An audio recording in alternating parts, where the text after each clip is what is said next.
हाय पिला माने आमे 7C परिमितिर 13 नंबर करवा सॉरी 5C तेणु क्वेश्चन टी कही 1540 वर्गमीटर भूमि रे गोटे रोलर 90 थर घूरिया पड़े। रोलर टीर दैर्घ्य व्यास सह सामान हेले यार दैर्घ्य निर्णय कर। तेणु जदि आम रोलर संपर्कित कथा कहवा ताले निश्चिंत आमर सिलिंडर संपर्कित ये आसुची। तेणु तार दैर्घ्य ना कि व्यास ना कि ये कही व्यास सहित दैर्घ्य सामान।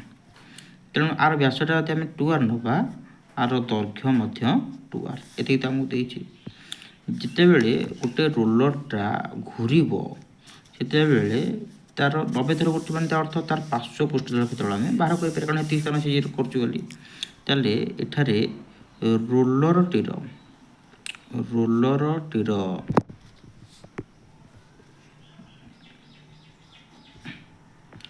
पार्श्व पृष्ठतल क्षेत्रफल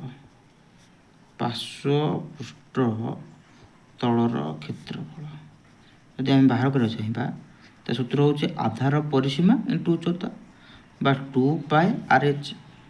तेणु 2 जगह तो 2 पकईदे पाए जगह आम 22/7 पकई नवा आर जगह आर पकई नवा इठी जो उच्चता कही आम पकईबा 2R।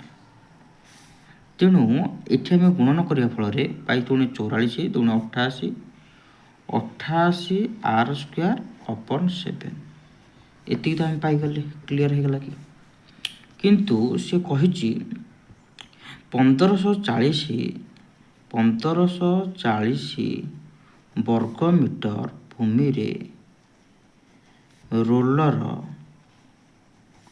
90 थर घूरवा पड़े। तेणु 90 थर घूरा गले आर पार्श्व पृष्ठतल क्षेत्र ये जो आम रोलरटा घूरला ना तेणु तार पार्श्व पृष्ठतल क्षेत्रफल तेल आम ये बाहर कर 1540/90 अर्थात 154/9 ये वर्गमीटर। ये देखो पार्श्व पृष्ठतल ये पार्श्व पृष्ठतल। तेणु एम पाइबा अकॉर्डिंग क्वेश्चन 88 R² अपन 7 = 154/9। तेणु ये R² को रखिकी 7 एपटे हरण होगी अच्छी। तेणु एपटू गले कौन हम ना गुणन हम 28 एपटे गुणन होगी अच्छी एगुड़ा आसले हरण हम। तेणु मुझे यहीपर कटिदेवी 22 22 154 22 कटिले 4 तो मुझे गोटा आसी। तेणु R² = 49/36 7 7 49 9 4 36 R =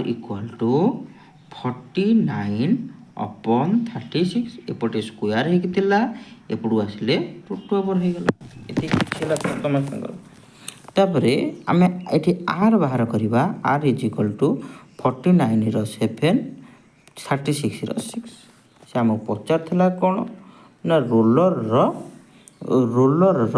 दैर्घ्य निर्णय कर। मुझे आगु नहीं जाइली तुम यदि लिखिपार था मन कर रोलर टीर व्यासार्ध R यार कौन लिखिपार ये मन कर रोलर टीर व्यासार्ध समान R व्यास = तार उच्चता = 2R बा व्यास = उच्चता तार दैर्घ्य भी व्यास सहित सामान बोली यार दैर्घ्य। तेणु दैर्घ्य 2R। तेणु ये दैर्घ्य लिखिपर दैर्घ्य = 2 × 7/6 बा यदि आम काटी दौचे 7/3 मीटर। ओके आशा करुँची ये बुझे कहते आम मिश्र भग्नांश परिणत कर दौचे ये पाइबा। क्लियर।